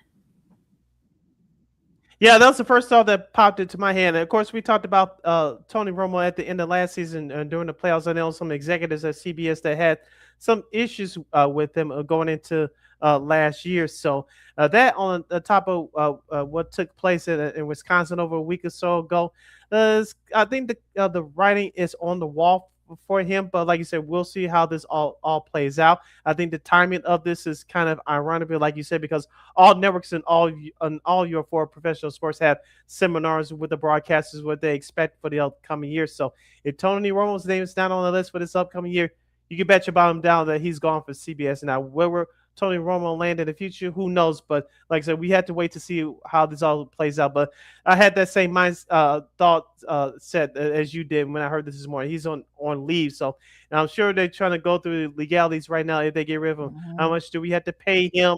Right. Does he have a non-compete clause in his contract? If so, how long is that? How long would that be? And some of the other variables, I'm sure that we don't know about at this time. So as soon as I heard on leave, I think they're trying to find ways without major damage to trying to get rid of him. Yeah, because I think he still has you tell me if I'm wrong here, but he still kind of has 2 or 3 years left on that monster deal that he signed. That sounds about right. Yeah. Yeah, I haven't updated it. I don't think I didn't see anybody mention, but yeah, he's had about 2 or 3 years left. So do you wonder, especially with the fact that it's a legality kind of thing, there the legals involved? So are they going to try to make it seem like maybe they don't have to pay him the rest of that contract, or maybe just a quarter of it or something? Well, this is well beyond our pay grade, but I don't know. But I don't know. We'll wait and see within the next month. Yeah, like you said, the NFL regular season is fast approaching. And speaking of the NFL, ESPN has bumped up its coverage for the National Football League. Molly McGrath, who I remember back in the day, she covered the Boston Celtics for, at that time, Comcast Sports. And she did work for the NFL on Fox for a short time, a little bit over a decade ago. She covered college football for ESPN for the last few years. Now she's going to head over to the NFL side to do sideline reporting. I'm assuming host the NFL Live on occasion as well for ESPN. So congratulations to her.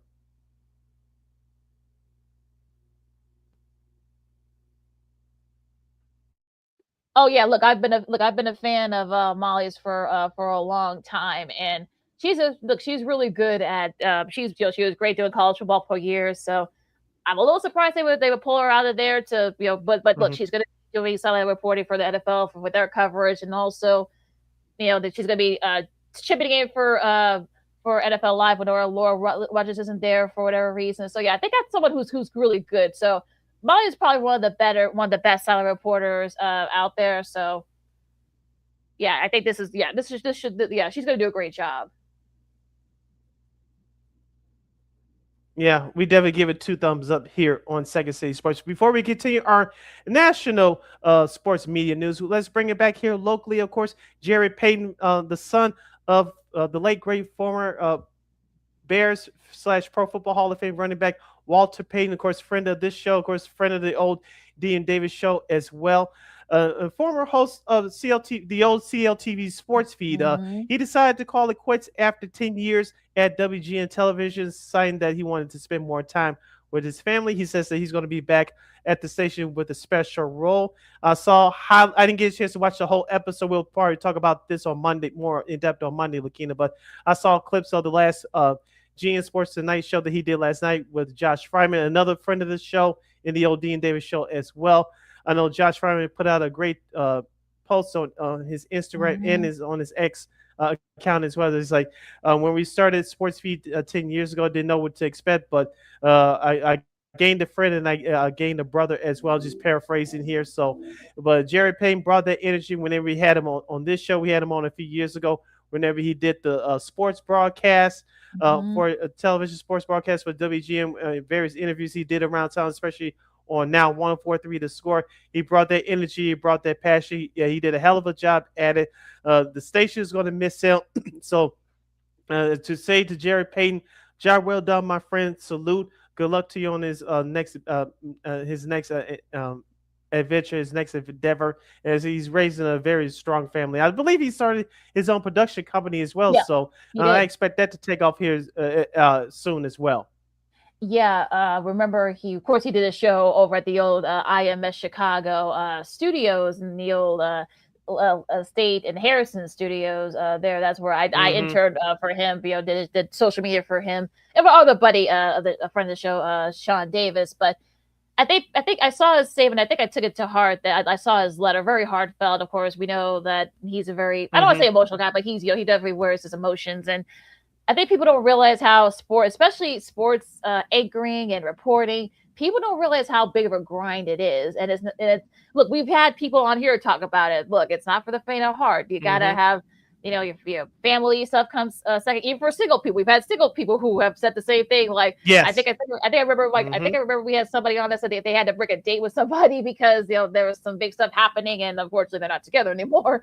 But yeah, so I totally get what Jarrett's saying, that he wants to spend time. I think his son. I remember his son. Oh my God, when he was like 8 high. I think he's about to start high school. I believe. I think his daughter Maddie. Yeah. She's starting middle school. So yeah, those are some pretty formative years, and he's still gonna stay with the station. He's gonna be doing some specials for them, so he's not leaving the station permanently.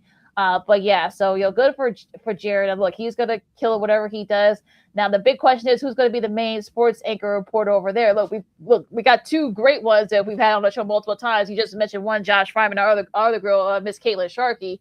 So it's gonna be interesting to see who they go with here, because I doubt they're gonna bring somebody from the outside to come in and do that. So. And maybe where does this also leave our other buddy, Andy Mazer? Will he be doing more over there with their sports side? Same thing with our other buddy, Kevin Powell. They both work at WGN, the radio side of it. They'll have more opportunities to do the TV stuff there. So a lot of questions for WGN, their sports department.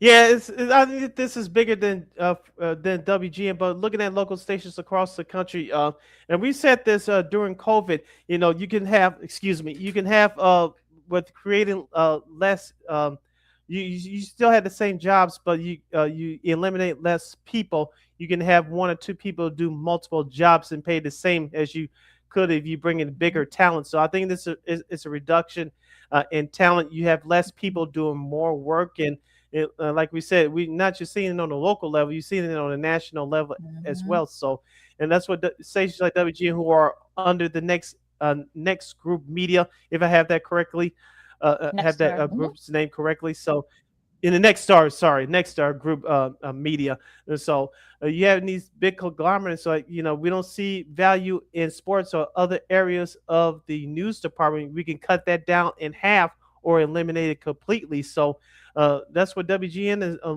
lot of these local stations are going through right now. So, like I said, we'll see what happens if they bring somebody for the outside. Okay, but I think in my prediction, I think you're gonna have those names you mentioned, friends of the show. They'll probably do more in house because most of those guys are on weekends anyway. So, no disrespect to them, we love them all, but they'll probably have them do more to add to what Jarrett Payton did during the week on GN. Yeah, and I wouldn't be surprised if they kind of like let Caitlin and Josh kind of like just share the main sports anchoring duties. Probably just just share it, like maybe one day Caitlin does something. I know she's gonna be doing a lot of stuff with the Bears. Josh will probably do we'll be doing stuff with the Bulls when they start their season coming up. So yeah, it like I said, I think it's like you said, it's gonna be this is sort of like what kind of what's going down to, especially in sports in 2026 going into 27. So yeah, unfortunately, this is probably the case here. But yeah, look, salute to Mr. Jarrett Payton, and look, he's still good. Like I said, you're not really gonna miss him too much at that station. So I'm sure he said he's gonna be doing specials and such. So we'll see if what he does. This next big show that he's probably gonna have coming up. I know his sister Brittany. It's kind of the same thing with her. I know this was last year, but she did leave. One of the faces over at Fox Chicago. I think they were going to try to make her kind of the face once they, got rid of some people kind of similar. She wanted to spend time with her family. She has her own clothing line and such. So yeah, sort of the same thing here. So yeah, so it's not a big surprise here, but yeah, we'll see what happens. Now back to the national side. Soon to be Pro Football Hall of Famer Luke Kuechly, who will be enshrined next weekend. He's been named Netflix's top NFL analyst for the 26th season. Apparently his audition wowed a lot of the execs there, and I know that he was getting some discussions with other networks, but yeah, Netflix, look, we know that they're starting to kind of make a little sports portfolio with their sports on TV coverage or streaming coverage in this case. Easily is big name to be added, so yeah, this is going to be interesting. Yeah, Netflix is building a roster over there. As we mentioned, they had that 3-year deal with baseball. Yeah, Aaron opening night, of course, the home run derby. I know they had the it's not the it's a Field of Dreams game. It's Minnesota and Philadelphia this year. I think it's in a couple of weeks. Field of Dreams game is from Iowa in a couple of weeks. So of course, they had L. Duncan, Barry Bonds, and Albert Pujols over there. Of course, Anthony Rizzo's over there too for that baseball coverage. So yeah, they're building the roster over there as they try to get more into live sports. Thank goodness they can't touch the NBA. Thank goodness, or it'll really be hectic. But yeah, like I said, Netflix, they taking advantage of the hottest sporting event in our country with the National Football League. So there's just a way for them to get in the game and build that roster. They're trying to rival Amazon Prime with Thursday Night Football. So we'll see what happens. Yeah, so yeah, I think he's going to be really.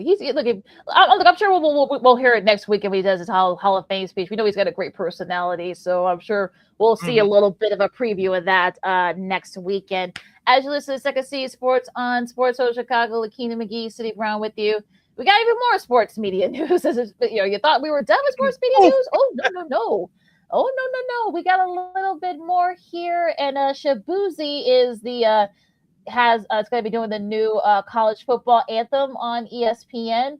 It continues. This is the 13th year that they're doing this. They've had various artists over the years. They all different genres and stuff. They had Jelly Roll, Post Malone, DJ Snake, and Youngblood.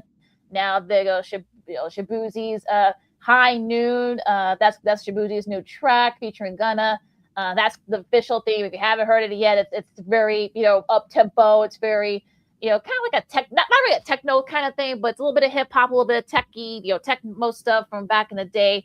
So yeah, have you heard about it? Have you heard it, Sid? What do you think? If you have, I haven't heard it yet. To be fair, I haven't heard it yet. I'm sure I'll hear between now and the start of the season. I know it is obviously bigger for you when college football season starts. Week 0, I think exactly 1 month from now. So I'm sure I'll hear it a couple of times between now and the start of the season. I'll give you a fair assessment then. But I will say this. I think I may have mentioned this last year, but I do like the Fall Out Boy's version of the Big Ten football on the Saturday night for NBC. They did that right in my opinion. So hopefully ESPN kind of went that route, not not to overdo it. Just make it Right. simple, make it fun to draw the younger audience. And if they did that for this song, I'll give them props for, like I said, for the ESPN part of it. I'm sure I hear it a couple of times between now and the start of college football season. Now you can check back in me within a month, and I'll give my honest opinion.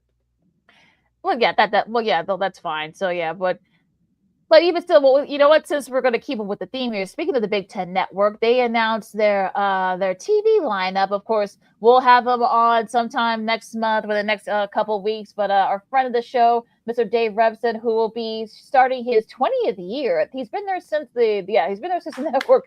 The network's been in inception. So congrats to him.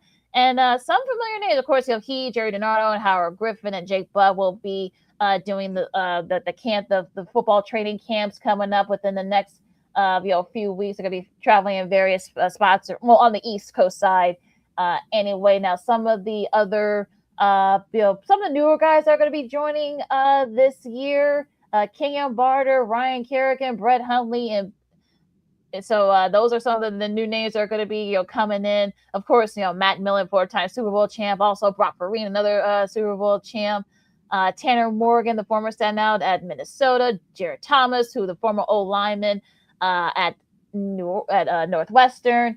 Marcel Reese, of course, over at Washington. So yeah, a lot of familiar names are going to be a part of those sports announcing teams this year, led by Chris Vosters, Rain Rondonza, Lisa Byington, among others. So look, the Big Ten Network is going to be very busy this season. Yeah, I think Brooke Fletcher is back too. If I read that correctly, she is. Yep. Yeah, so she's the White Sox field reporter for CHSN. So I know she's been doing college football work for them over the last few years. And Brock Vereen, from what I've heard, he's been killing it over there at the new LA Sports radio station, 97.1 The Fan. He and Miss Alex Curry, former Fox Sports radio talent, and former Los Angeles Angels of Anaheim TV field reporter as well. They teaming up. They're teaming up. They are teaming up to. They've been teaming up to do middays over there, 97.1 the Fan in Los Angeles. So nice roster for the Big Ten Network for this upcoming season. I know they just had that media day earlier this week, but in Chicago. The Big Ten Network is something. Network to be reckoned with for sure for college football, especially. All right, so I think that's really kind of like all the main stuff. Do you have anything else before we move on? Oh, yes, I found this to be interesting. He actually called the game for ESPN last night, the Washington Nationals and the Atlanta Braves. Carl Ravage, his name was linked to the layoffs. It's true that he has been laid up, but he and ESPN agreed that he can call just a few more games for the network before they send him off to pasture. Of course, Carl Ravage is 62 years old. As I know we talked about this, I believe, last week. I remember him, too, when he entered ESPN back in 93. Of course, he started as a sports center anchor, of course. He was a main host for ESPN Baseball's Baseball Tonight with Harold Reynolds and Peter Gammons throughout the heart of the 90s and early 2000s.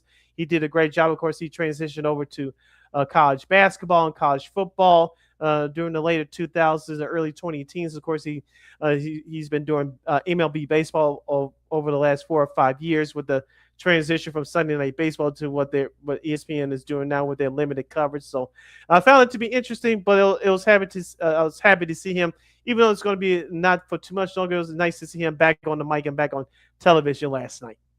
Yeah, and I think I read somewhere he's also going to be doing the Little League World Series, he's been synopsis with for the last like 5 or 6 years. So I think once I think once he's done with that, I think that's going to be when it might have been one of those things where they decided, okay, look, we'll let you finish out the baseball season. We'll let you do the Little League World Series. That's going to be starting in about a week or two. Yeah, I think that's sort of like a good way to kind of like, okay, look, we'll let you finish your contract, and maybe he'll say something in closing to commemorate it, but we'll have to wait and see. But yeah, I think this is somewhat a classy move. Kind of a PR sort of saver for them, because we all saw how he found out. He didn't even find out from the network. He found out from somebody who actually broke the news. So I think that's sort of like a kind of a way for them to save face, but we'll see.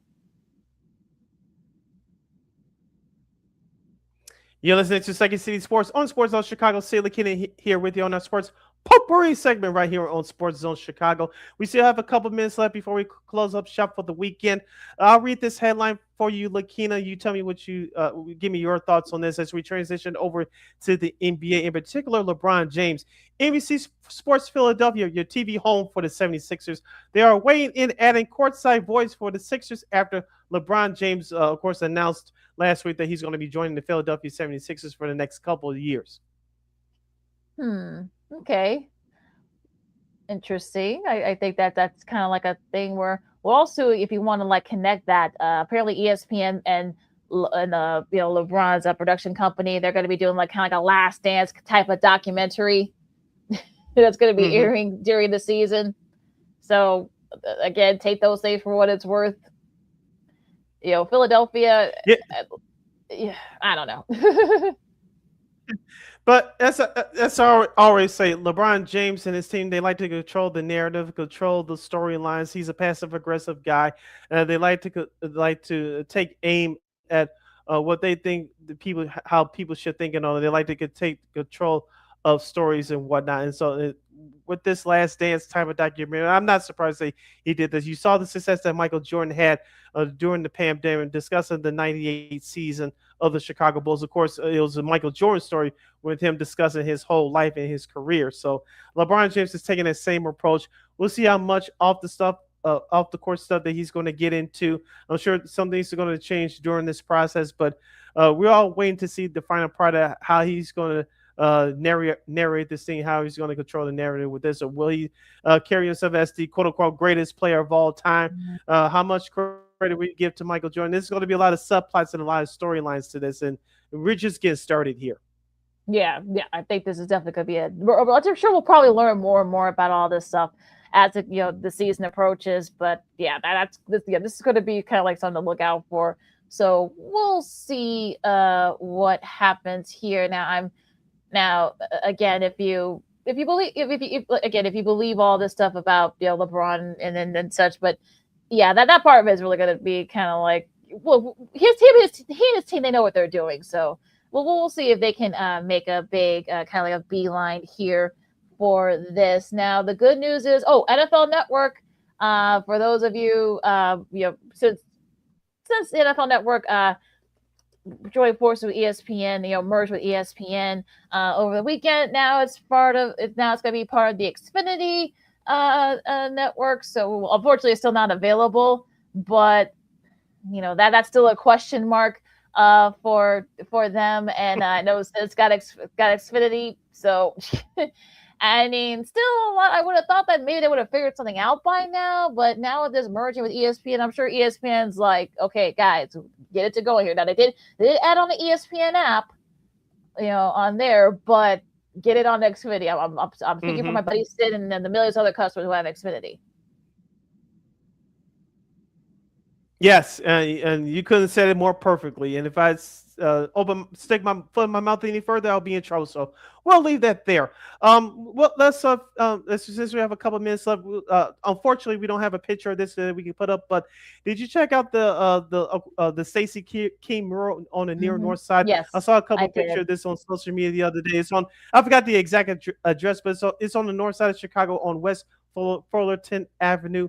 If you ride the CTA's Blue Line, you can see it right there. But it was a night. I forgot the artist. I'm sure somebody's going to put the person's name in our comments after this. But it was a beautiful mural with picturing Stacey King in a suit, smiling, looking up at the heavens, and it's a beautiful mural. Of course, as we haven't had an official announcement who's going to replace Stacey King yet, as far as the Bulls broadcasts are concerned. Of course, he passed away earlier this year, back in the month of June, at the age of 59. But it was a beautiful mural that I saw the last couple of days on social media. Yeah, actually, I know the artist's name. That he actually has done some interviews with some of the couple local stations. Darius Dennis of BigWallDesigns.com. He got the opportunity. He got the call. I remember he said that he was shocked because he was he was a big Bulls fan. Growing up, he's been a Bulls fan. He's a local artist, so that makes it even cooler and even better. He loves the fact that folks, by all accounts, folks like the mural. So it was a beautiful mural. So great job, Mr. Darius. And yeah, I'm sure it's going to be a big, not like huge tourist attraction, but I think there's going to be a lot of people that are going to be looking at that mural. And rightfully so. Like I said, it's a classic and beautiful mural. You can check it out on the New North Side, West Fullerton. If you wind the CTA's blue line near Fullerton Avenue, you can see it right there from the train. So once again, 2 thumbs up on that beautiful mural honoring the late great Chicago Bulls legend Stacey King. Now, real quick before we disperse here, there's some various rumors that the Bulls have been linked, or one of the teams have been linked to inefficient to restricted free agent Clippers wing Benedict Mathurin. I mean, but then again, remember, folks, that if the Bulls, I know Bryson Graham is a big fan of his, but whatever deal that they do, the offer sheet, the Clips can match it. So if you're the Bulls, do you try to maybe get? I know he has not been. He's been ineffective. He was with Indiana for years. He wasn't very good over at the Clippers. Maybe with the right system, with Thiago Splitter coaching, maybe he could get to that level that people thought that he would get, coming out of Arizona. But what do you think? If he fits Thiago Splitter's system, fine. If he does well, assuming that he's on the team, maybe you get something for him at the trade deadline or around this time next year. So I think that'll be the only reason why you would sign him. But if it doesn't fit the system, you move on. All right. So that's some of the latest Bulls rumors there. So anything else before we disperse? A big weekend series for both our baseball teams in town. Your Cubs are taking on the Yankees as we speak. The White Sox, they've been they still, I believe, 7 games up 100 on the road, but they won their last 2 road series at Toronto and at Cleveland, and of course they won at Texas as well. So their last 3 road series that they won. Dan Plesac of MLB Network is speaking of analysts. He'll be on the call this weekend for CHSN as the White Sox will take on Tampa Bay for all 3 games. So I'm definitely looking forward to him on the call. I believe John Strifford will be there this time. So remember, we talked about this duo last year. Strifford and Dan Plesac both sounded good on the broadcast last year. I can't wait to hear both of them again this weekend as the Sox take on the Rays in Tampa. And hopefully, Plesac can bring out that white polo. Oh gosh, yeah. Well, you'll be in Florida, so you'll have a perfect place for it. Now, I want to give it well, yeah. I mean, look, you're in Florida. Polos are a big thing down there, especially in that part of Florida, Central Florida. So, looking forward to that. Yeah. So also shout out to a couple other friends of the show, Layla Rahimi and Alyssa Bergamini, of course, of 670 scored, also 104.3 the score. They're going to be calling. I think it's like 7 Sky games. I know that they did one last night. Camila Cardoso have 18 points in the 4th. Yes. To help the Sky come back against the Sun. I know they play the Aces tomorrow. That you can watch that game on CBS and Paramount Plus at noon Central Time. So they're going to be doing, I guess, 7 road games the rest of the season. I know the Sky hasn't been great. I think they're like 10 and 18 or something like that. They all got their 10th win of the year, but you'll have another place to listen to once again this year if you want. So there you go. Zach Zane is supposed to be a part of those broadcasts as well. Of course, he's the pre and post game host for the Chicago Cubs, and he fills in for Pat Hughes sometimes in the 5th inning for some of those radio broadcasts as well. So nice trio there, and like you said, they'll bring in Sky basketball once again to now 104.3 the score. All right, anything else before we disperse? If you live in the Chicagoland area, it's supposed to be potentially wet later tonight, and of course most of tomorrow. I think the rain should clear up for the before the game 2 of the Yankees Cubs series from Wrigley. So trying to stay dry at least for the next 24 hours or so. But I'm looking forward to having a nice chill weekend. Well, it's supposed to, it's going to be a little bit cooler. So if you are going to go anywhere, if you're going to Lollapalooza this weekend, wear a poncho. That's all I'm going to. And be safe out there. Downtown. That's all I'll say about that. You can follow me at LaKeena McGee on the Twitter, excuse me, the IG. You can follow yours truly, Sidney Brown, on the Twitter, X, and the IG at SidKid80. Once again, it's SidKid80. Excuse me, that's SIDKID80. SIDKID80. Be sure to follow that Sports Zone Chicago by downloading the app. Please follow Sports Zone Chicago on all social media platforms on Facebook, X, Instagram, and YouTube. If you're watching us live in living color on YouTube, please, if it allows you, to please hype the video. And thank you very much in advance for your support. Like, share, subscribe, and tell your friends. Be sure to catch Second City Sports live in the living color every Monday, every Friday from 12:15 to 2:15 p.m. Central Standard Time right here on Sports Zone Chicago. One more again, as the kids would say. Be sure to catch Second City Sports live in the living color every Monday, every Friday from 12:15 to 2:15 p.m. Central Standard Time right here on Sports Zone Chicago. And if you miss all the sports media news we talked about earlier, if you missed the NFL Bears NFL discussion we had earlier, or anything else in between, or if you missed an interview that we do, don't worry. You can catch the replays anytime anywhere on Sports Zone Chicago's Facebook, YouTube channels. You can catch replays of our show, Sean Sierra Sports, the Smoke Fuzz. I know they're going to have a lot to say about the very early days of Bears training camp coming up tomorrow, so make sure you guys check that out. But you can watch the replays anytime anywhere on Sports Zone Chicago's Facebook, YouTube channels. And you know we will provide. We'll get into the MLB trade deadline even further as we'll be hours away. We'll see any big breaking news, coming up there. We'll have that for you. With a very special guest. Yes. So make sure you guys, tune in for that. An old friend of the show. Make sure you guys tune in for that coming up on Monday. Enjoy the baseball, the remaining baseball schedule before that. Also, don't worry, folks. This is actually going to be the last weekend you'll be having football for the next 4 or 5 months. So it's almost there, folks. Also, if you're into WNBA, you can watch that as well. You got golf, all that great stuff. So, and enjoy the weekend and be safe out there and be good to each other. Visit Second City Sports on Sports Chicago, and we'll see you guys on Monday. Chris Getz, hurry up and make a move, please. Holla.